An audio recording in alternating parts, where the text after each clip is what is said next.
Mis suegros organizaron vacaciones familiares, y no invitaron a mis hijos. Dijeron que sería más tranquilo sin ellos. Mi mujer salió de la ducha canturreando. Yo recogía las toallas del suelo. En la mesa del salón, el itinerario de las vacaciones familiares, con nombres en cursiva.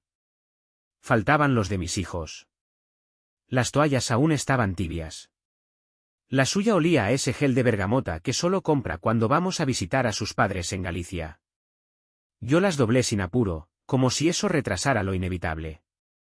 A mi lado, la bolsa con los pasaportes ya estaba abierta sobre el aparador. Había 4 dentro. 4. Pero nosotros somos 6. La microescena era simple, mi suegra había impreso el plan con papel reciclado. Aún conservaba en la esquina inferior el logo borroso del despacho donde trabajaba. Ese detalle absurdo me distrajo apenas 5 segundos. Después, todo pesó distinto. Vamos a ir solo los adultos esta vez, me dijo Teresa, sin alzar la mirada del móvil. Mi reacción fue lenta, casi perezosa.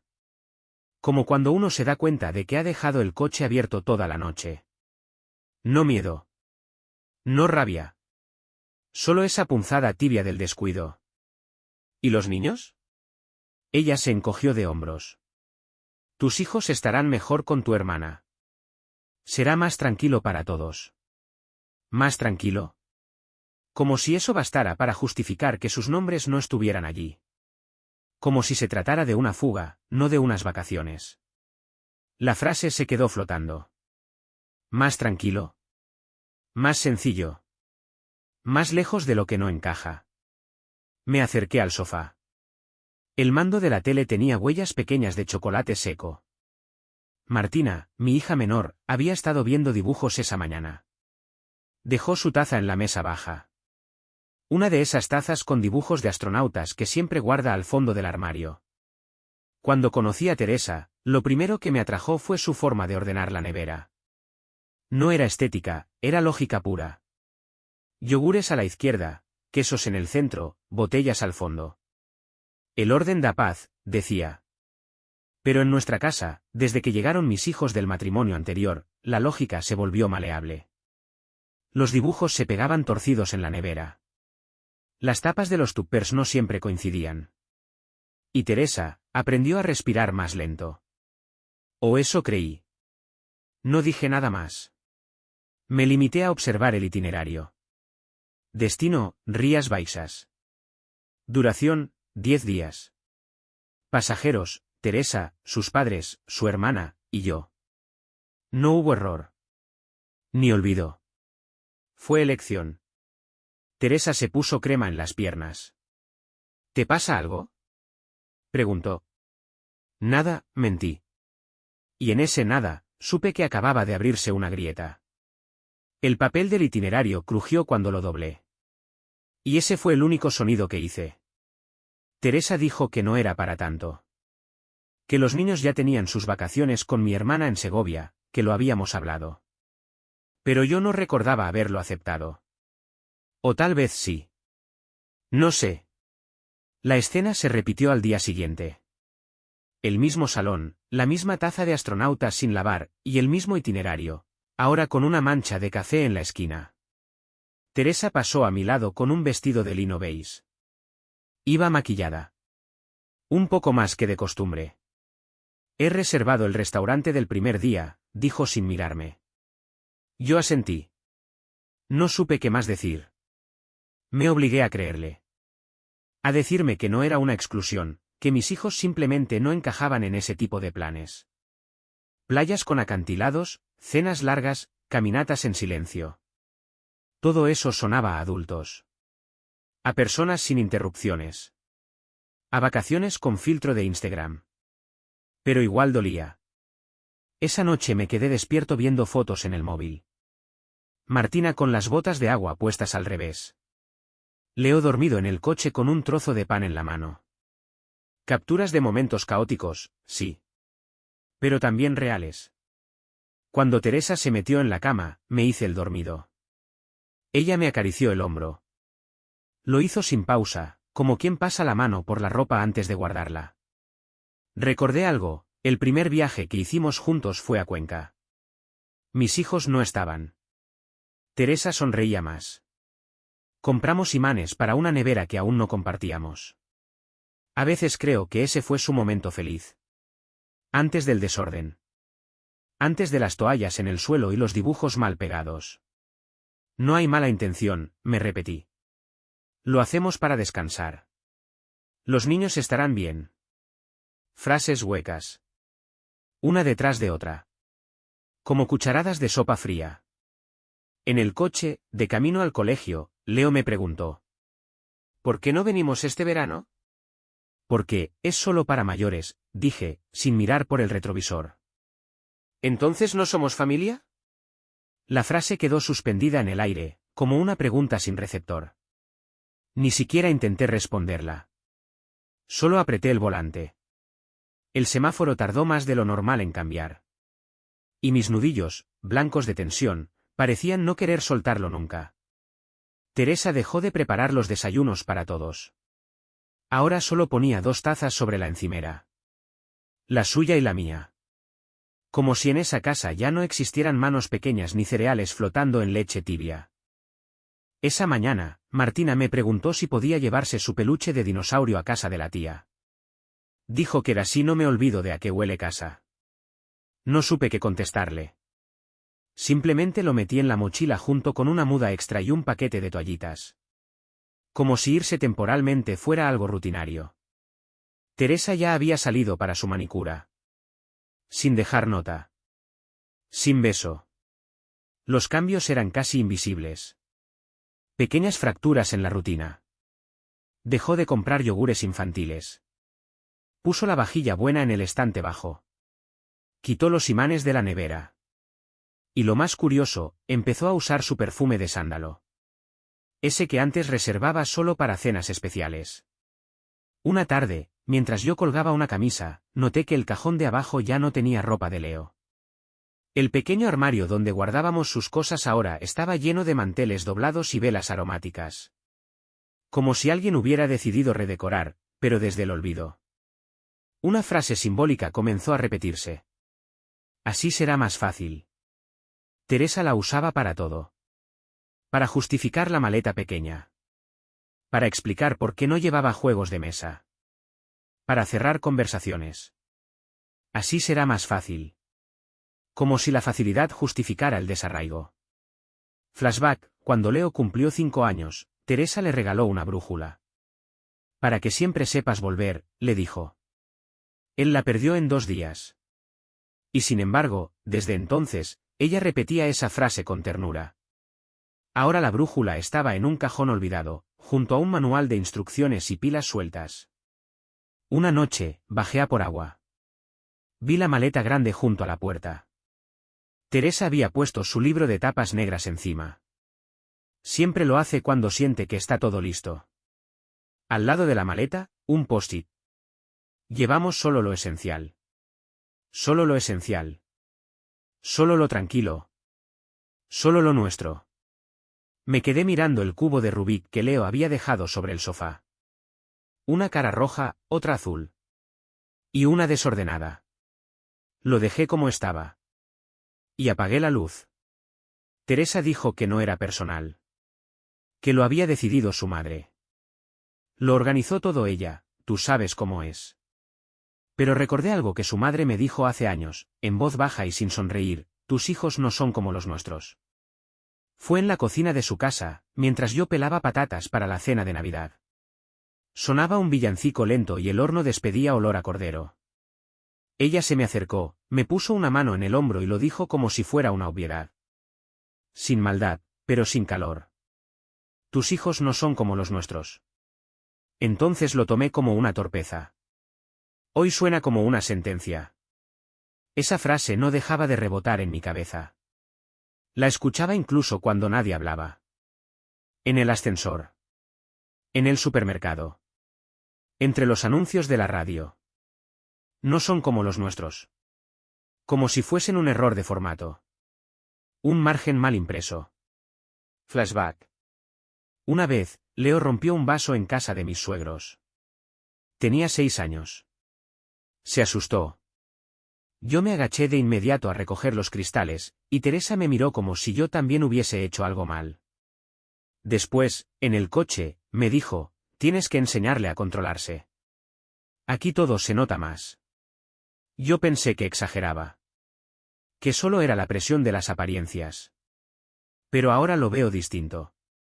No querían que se notara. Que los niños existían. Que nuestra familia tenía bordes irregulares. Ese día, en la cocina, vi cómo Teresa guardaba los tuppers con sobras. Solo etiquetó los que contenían platos que le gustaban a su padre. Los demás fueron directamente a la basura. Martina solía decir que le encantaban los macarrones con salsa blanca. Ese fue el primero en irse. Empecé a notar el eco en frases cotidianas. No te preocupes, ya lo resolvemos sin ellos. No hace falta complicarse. Mejor dejar las cosas claras desde el principio. Todo tenía doble fondo. Todo apuntaba al mismo lugar. Esa noche soñé que llegábamos a la casa de Galicia y no había camas para los niños.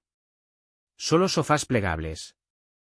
En el sueño, Teresa decía ya vendrán otro año mientras cortaba una empanada gallega con un cuchillo largo, como si nada. Me desperté con el sonido de platos en la cocina. Era ella, tarareando algo. El cuchillo, real, golpeaba la tabla de madera. Y por un segundo, no supe si aún estaba soñando. Puse gasolina al coche. Compré fruta. Fui a trabajar. Todo seguía su curso, pero dentro de mí algo se había congelado. Una parte de mí seguía en ese momento exacto, mirando los nombres en cursiva que no incluían a mis hijos. Esa tarde, Leo me envió una foto desde casa de mi hermana, estaba disfrazado de caballero medieval. Martina, detrás, llevaba una capa hecha con una toalla y gritaba algo que quedó borroso en el vídeo. Teresa lo vio de reojo. Están bien, dijo, como si con eso bastara. Y volvió a mirar su tablet. La rutina empezó a sentirse ajena. Los días pasaban como en cámara lenta. Ella preparaba su equipaje con entusiasmo quirúrgico. Yo respondía correos sin leerlos 2 veces. Cada palabra, cada gesto, era automático. Vivíamos juntos, pero cada uno en un idioma distinto. Una escena me atrapó, el cubo de Rubik seguía sobre el sofá. Había estado allí 4 días. Nadie lo tocó. Yo lo miraba cada noche, como si esperara que se resolviera solo. Flashback. Cuando Teresa y yo empezamos a convivir, le mostré una caja con dibujos que Leo había hecho. Se rió con ternura, luego dijo: hay que hacer espacio para lo nuevo. Lo tomé como una metáfora. Ahora no estoy tan seguro. Empezaron a llegar cajas con ropa de verano. Teresa probaba vestidos frente al espejo. Uno azul, otro con flores. En su reflejo no había sombra de culpa. Me ofreció una camisa beige. Combina con la costa, dijo. Yo asentí. Pero no la saqué del plástico. Una frase empezó a volverse constante, no en palabras, sino en gestos: adáptate. No la decía ella. Me la decía yo mismo. Adáptate. No armes lío. No incomodes. Y así, sin querer, me volví mueble. Una noche, mientras ella hablaba por teléfono con su madre sobre la reserva del barco, yo limpié la taza de astronautas de Martina. La guardé al fondo del armario, donde no molesta. Donde nadie la ve. Donde también voy yo, a veces. El grifo de la cocina goteaba. 1, 2. 1, 2. Ese sonido me arrulló más que cualquier palabra. Y no sé por qué, pero no lo cerré. Teresa hablaba más con su madre. Largas llamadas por la noche, con la puerta entreabierta. Yo no espiaba, pero escuchaba frases sueltas. Palabras como orden, ambiente, dinámica. Nunca mencionaban a los niños. Una microescena se me quedó grabada: Teresa sacó 2 copas de vino del estante alto. Las limpió con un paño y las colocó en la encimera. Las mismas que solo usamos cuando vienen invitados. Pero no esperábamos a nadie. Empecé a notar los pequeños gestos. Cómo cerraba las puertas sin hacer ruido. Cómo ordenaba los cojines con simetría casi obsesiva. Como borraba las huellas del mando tras usarlo. La casa se volvía más suya. Más adulta. Más ajena a los pasos desordenados de los niños. Una tarde, al abrir el cajón del escritorio, encontré el álbum familiar. Estaba al fondo, debajo de papeles de seguros y recibos. Lo saqué y lo abrí por reflejo. Fotos de Leo con las manos manchadas de pintura, Martina con un helado a medio derretir, Teresa sonriendo. Pero algo me sacudió. Ella había empezado a arrancar algunas fotos. Flashback. En un cumpleaños de Leo, Teresa lo ayudó a soplar las velas. Él gritó, «Eres la mejor madrastra del mundo». Ella sonrió. Después me dijo, «Podemos con todo». Pensé que lo decía en serio. Una frase simbólica volvió a aparecer. «Así es mejor». Teresa la dijo mientras cerraba su maleta. Yo estaba de pie, en el umbral de la puerta, mirando la forma en que doblaba sus camisetas. ¿Mejor para quién? Ella alzó los ojos. Y no respondió. La luz del pasillo tenía un zumbido tenue. Como si también quisiera hablar. La casa estaba más silenciosa desde que Leo y Martina se habían ido con mi hermana. Demasiado silenciosa. Abrí el armario donde guardábamos los juegos de mesa. Solo quedaban 2. El resto, los que más usaban los niños, habían desaparecido. Busqué sin preguntar. Los encontré en una bolsa negra, junto al cubo de basura. Teresa salió del baño secándose el pelo. Me vio con la bolsa abierta. No los usan, dijo. Cerró la puerta de la habitación sin esperar mi respuesta. El grifo seguía goteando. 1, 2. 1, 2. Pero esta vez, fui hasta él. Y lo cerré con fuerza. Estábamos cenando tortilla de espinacas cuando Teresa mencionó, sin mirarme, he encargado una habitación con cama king, vista al mar. Hice una pausa, tenedor en el aire. En el itinerario decía habitaciones individuales. Lo había leído 2 veces. Esa microescena, tan trivial, desató algo. Teresa bebió un sorbo de agua y siguió masticando sin notar mi silencio. Pero yo ya no escuchaba el sonido de los cubiertos. Solo esa frase. Habitación. En singular. Esa noche, volví a revisar el correo que nos mandó su madre. Busqué el archivo adjunto. Abrí el PDF. Leí línea por línea. 3 habitaciones, una para los padres, una para su hermana, otra para Teresa. Ninguna mención de mí. Recordé algo, hace una semana, Teresa se quejó de mi resfriado. No duermes bien y roncas. Me vas a arruinar el descanso. Lo dijo riendo, pero con esa risa tensa que no pide respuesta. Me había acostumbrado a esos comentarios. Pero ahora dolían distinto. Flashback. El primer verano juntos fuimos a Menorca. Teresa insistió en dormir en camas separadas una noche porque hacía calor. Yo dormí mal. Ella dijo, dormir a gusto es también quererse. Lo creí. Me lo creí todo. Ahora, de pronto, todo parecía coordinado para que yo fuera accesorio. No padre. No pareja. Solo acompañante funcional. Vi el correo reenviado desde la cuenta de su madre. Un detalle me llamó la atención, estaba dirigido a familia Soto. No aparecía mi apellido. Ni el de mis hijos. Objeto simbólico, la brújula de Leo. Volvió a aparecer. Estaba en el mueble del recibidor, como si alguien la hubiera sacado del cajón. No era un accidente. Teresa la había dejado ahí.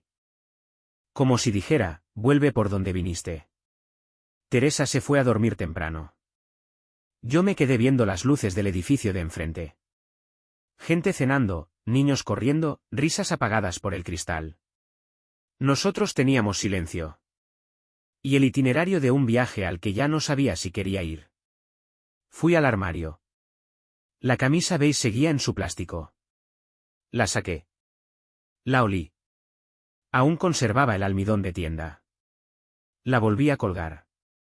Con una calma que no era resignación. Era, otra cosa. Guardé el itinerario en una carpeta azul. Añadí el correo con las reservas, capturas de pantalla, fechas. No por paranoia. Por necesidad. Algo en mí pedía una línea clara entre lo que se imagina y lo que se demuestra. Microescena, una mañana, mientras Teresa salía a correr, abrí su portátil. No tenía contraseña. Solo necesitaba una pista, algo. En la carpeta Vacaciones Rías encontré un PDF diferente. Un itinerario más reciente. Había 2 nombres subrayados. Teresa y su hermana. Yo no estaba. No me alteré. Imprimí el archivo y lo guardé junto al otro. Después borré el historial. Cerré el portátil como quien devuelve una puerta a su marco. Teresa regresó sudando, se quitó las zapatillas y me besó en la mejilla. Hoy hicimos 6 kilómetros, dijo. Yo asentí. Bien por ti. Esa noche, llamé a mi hermana. Le pregunté cómo estaban los niños. Dijo que bien. Que Leo preguntó por qué mamá y papá se iban solos. Y que Martina había llorado un poco, pero ya se le pasó. ¿Estás bien?, me preguntó ella. Tardé en responder. Estoy ordenando cosas. Frase simbólica, llevamos solo lo esencial. Teresa volvió a decirlo al guardar su neceser. Pero yo me preguntaba si lo esencial para ella ya no éramos nosotros. Flashback. Cuando Leo tenía fiebre, Teresa pasó la noche a su lado. Le ponía paños húmedos, le leía cuentos. Después me dijo, no hace falta parir para querer. Esa frase me conmovió entonces. Hoy me parece una mentira involuntaria. Llamé a Julio, un amigo abogado. Le pedí que me ayudara con unas consultas. Dije que eran para un primo. Me escuchó sin interrumpir. Al final, dijo. Tú no eres de los que huyen. Si estás preguntando, es que ya empezaste a quedarte solo. Esa tarde vi el cubo de Rubik sobre el sofá. Lo resolví. Tardé 7 minutos. Primera vez en mi vida. Lo dejé perfecto, con cada cara de un solo color. Teresa lo vio y sonrió. ¿Qué te pasa? Estás distinto. Solo estoy viendo bien las cosas, respondí. Guardé los documentos en una carpeta nueva. Y la carpeta, en el fondo del cajón donde Teresa guarda los manteles que ya no usa. El sonido al cerrarlo fue, definitivo. El domingo por la mañana, abrí el armario del pasillo buscando una linterna. Encontré una bolsa de viaje que no reconocí. Negra, con cremalleras doradas. Pesaba poco. Dentro había 2 toallas nuevas, sin etiqueta, y un neceser con cremas duplicadas. Una versión portátil del baño de Teresa. La microescena fue simple, esa bolsa no era la suya habitual. Ella siempre usaba la gris con ruedas. Pero esta, era distinta. Más discreta. Como si estuviera lista para salir sola, sin avisar. Esa noche, mientras Teresa veía una serie con los auriculares puestos, me metí al baño y revisé su cajón. Faltaban cosas. Su perfume de sándalo. Su cepillo eléctrico. 2 pares de pendientes. Detalles. Pero no pequeños. Frase simbólica, llevamos solo lo esencial. Pero ella ya lo había separado. Ya había elegido qué se lleva. Y, sobre todo, qué deja atrás. Volví a mirar el itinerario original. Había una anotación en lápiz junto a la fecha de regreso. Un número de vuelo tachado y otro nuevo. Revisé los vuelos. El nuevo regresaba un día después. Teresa volvería sola. Flashback. Cuando mi exmujer y yo firmamos el divorcio, me prometí una cosa: nunca dejaría que mis hijos sintieran que sobraban. Y sin embargo, ahora eran ellos los que veían cómo su padre se evaporaba en la agenda de alguien más. Yo era parte de esa evaporación. Llamé a Julio. Le conté la verdad. Toda. ¿Y los niños?, me preguntó. Se están acostumbrando a no contar, dije. Él suspiró. Entonces no esperes más. Volví a abrir la bolsa negra. Dentro, en el bolsillo lateral, había un sobre. No tenía nombre. Ni sello. Ni dirección. Solo una hoja doblada en tres. La abrí. Era una reserva de hotel. Una noche en Madrid, 2 días antes del viaje a Galicia. Nombre de la reserva, Teresa Soto. Una persona. Habitación doble. No llamé a Teresa. No le hablé esa noche. Me limité a observar. Ella dejó el bol de palomitas a medio comer. Se quitó los auriculares. Me miró desde el sofá. ¿Tú estás bien? Estoy viendo claro. Eso es todo. Y con esa claridad, dormí por primera vez en semanas. No bien. Pero dormí. Le pregunté directamente, ¿vas a Madrid antes del viaje? Lo hice mientras preparábamos café. Sin rodeos. Sin levantar la voz. Teresa tardó exactamente 3 segundos en responder. Y en esos 3 segundos, supe todo. Microescena, la cucharilla que usaba para revolver el café se le cayó dentro de la taza. El sonido fue sordo, metálico. Teresa no reaccionó. Solo repitió. ¿Madrid? ¿Por qué habría de ir? Y sonrió. Esa sonrisa. La que no sube a los ojos. Tenía el sobre guardado en el cajón de los manteles. La reserva impresa, con su nombre, la fecha, la habitación. No la mostré. No aún. Solo asentí. Olvídalo, dije. Ella suspiró. Estás paranoico últimamente. Frase simbólica, estás paranoico. Ya me la habían dicho antes. La usó mi exmujer la semana antes de irse. La usó mi jefe cuando descubrí que se llevaba comisiones sin declarar. Y ahora, Teresa. Flashback. Una vez, hace años, perdí un vuelo por esperar a Teresa. Me llamó diciendo que llegaba tarde. Al final apareció sin disculparse, y me dijo, quien quiere estar, espera. Esa frase me dolió más que perder el avión. Hoy me pregunto si ella alguna vez quiso estar. Esa noche, mientras ella dormía, encendí su portátil. Entré en su correo. Borradores. Había uno sin asunto, sin destinatario. Solo una línea. Lo que me pesa no son los niños. Es tener que fingir con él. No sentir rabia. No aún. Solo una resignación tibia. Como si algo dentro de mí ya hubiera firmado su salida. Despertó a medianoche. Me encontró en el sofá. ¿Vienes? Preguntó. Yo la miré. Estoy cómodo aquí. Ella no insistió. Por la mañana, dejó sobre la mesa los billetes de tren para Galicia. Solo 2. Me guiñó un ojo. Sorpresa. He reservado uno extra para ti. Te vienes conmigo y con mi hermana. Así desconectas un poco. Yo tomé los billetes. Los miré como quien observa un mapa, de otro país. Claro, respondí. Y sonreí. Una sonrisa que no subió a los ojos.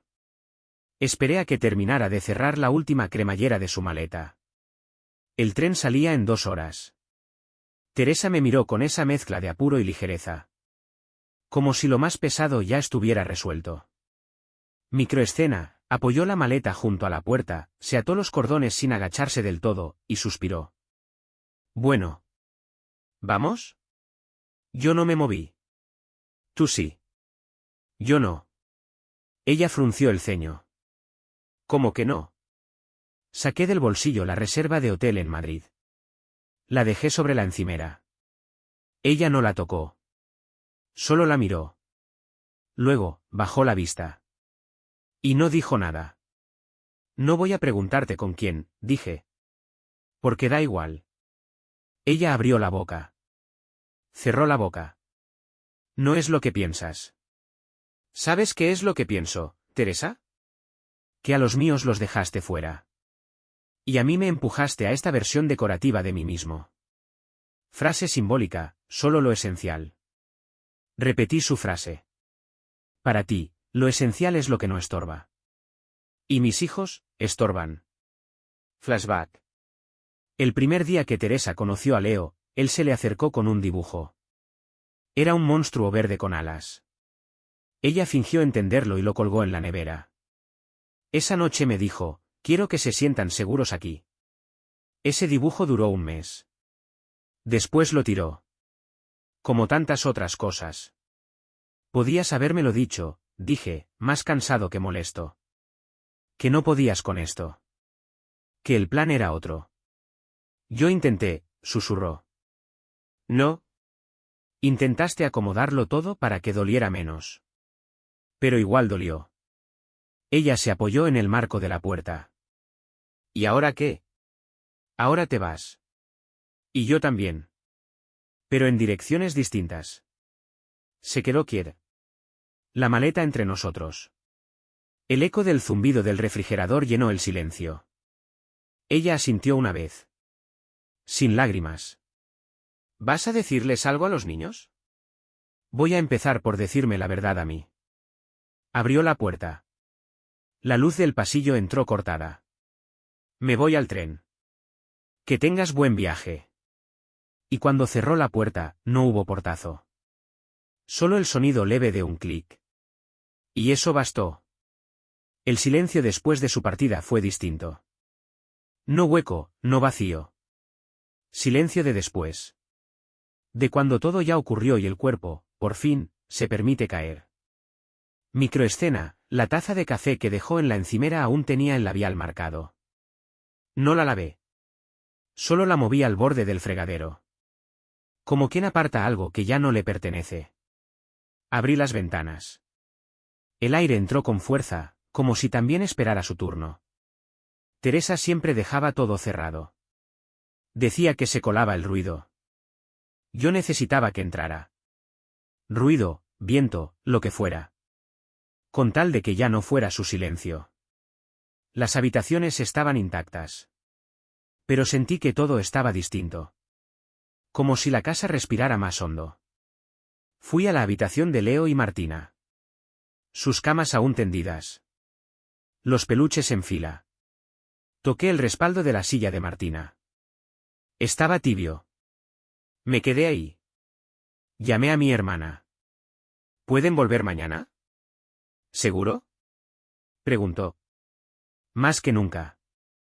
Frase simbólica, solo lo esencial. Revisé la casa. Saqué lo que ya no era esencial. Perfumes. Cuadernos de yoga. Libros que nunca fueron nuestros. Llené una caja con sus cosas. No con rabia. Con orden. Flashback. Un día, en mitad de una tormenta, Teresa me dijo, no sabes cerrar etapas. Yo me reí. ¿Y tú sí? Me respondió muy bajo. Yo no cierro. Me voy. Esa tarde, limpié el baño. Lavé la ropa. Fui al supermercado y compré yogures infantiles, pan con forma de dinosaurio, batidos de fresa. Nadie me lo pidió. Pero era necesario. A las 7, sonó el timbre. Era Leo. Mochila a la espalda. Detrás, Martina, con un sombrero demasiado grande. ¿Puedo poner mi dibujo en la nevera? Preguntó. Puedes hacer lo que quieras, respondí. Y supe que, por fin, esa frase era verdad. Esa noche vimos una película mala. Comimos pizza sin platos. Martina se quedó dormida con la boca abierta. Leo me miró. ¿Y Teresa? Se fue de viaje. ¿Volverá? No a esta casa. Él asintió. No preguntó más. Cuando apagué la luz, sentí algo nuevo. No alegría. Tampoco tristeza. Paz. Me desperté antes que los niños. El sol entraba filtrado por la cortina, la misma que Martina siempre deja torcida. Por primera vez en semanas, no sentí esa presión en el pecho al abrir los ojos. Microescena, Leo apareció en pijama, se sirvió leche sin pedirme ayuda. Luego me dijo. Hoy es lunes. ¿Puedo faltar? Lo miré. Pensé en su mochila aún sin deshacer, en la curva de sus ojeras. Solo hoy, dije. Sonrió como si le acabara de regalar un día entero. Todo era distinto. Y sin embargo, la casa estaba exactamente igual. Lo que había cambiado era yo. Me obligué a barrer. A abrir la nevera. A preparar una tortilla mal hecha. La rutina se volvió un mapa nuevo que aún no sabía leer. Pero ya no me perdía en él. Recuperé objetos. La taza de astronautas. Los dibujos que había guardado. El cubo de Rubik resuelto. Cada uno volvió a su lugar, como piezas que reclamaban su derecho a estar. Frase simbólica: no todo es esencial, pero hay cosas que simplemente no se tiran. Eso se lo dije a Leo cuando quiso guardar una piedra que encontró en el parque. Él me miró raro. Luego asintió. Flashback. Cuando me mudé con Teresa, tiré una caja entera con juguetes rotos y cartas viejas. Dije, ya no sirven. Ahora pienso distinto. Hay cosas que no están para servir.